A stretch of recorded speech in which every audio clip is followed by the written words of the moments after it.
ayem barokah kuwi penting. Lah betul. Awakmu yo ngene iki kan nyambut gawe. Nyambut gawe. Duit yo dikekne bojone. Kene bojo. Mbok kene pirang persen? Loh, langsung tak kena kabeh plek. 100%. Wong lanang sing pinter kaya awakmu kuwi. Terusno. Bener tanggung jawab kok. Ya, terus-terusno. Dadi kowe tuku rokok bareng njaluk bojomu. Iya no. Iya, pinter kowe pinter. Lah nek umpama awakmu. Umpama awakmu. Ngene iki entuk dhuwit, kok kena bojomu pira? 100. Loh. 100%. 100.000. Lah lo wacet iki lho. Ora apa-apa. Lah rokok berarti tuku dhewe. Ya tuku dhewe wong aku sir kulene ora megawe dolan aku.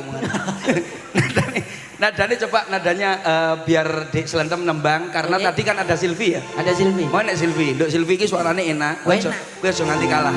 Oke. Lah kowe suara lanang stand up lah. Oke. Nah Dek Silvi kan bocah ayu, suarane apik, jogete luwih. Lah engko sapa sing iso swara kaya ngene iki? Iya. Langsung tak kei hadiah. Oke, lagu iso Pak padakno awakmu. Ya. Paling ngertimu yo lagu syahdu iki tok. Ya,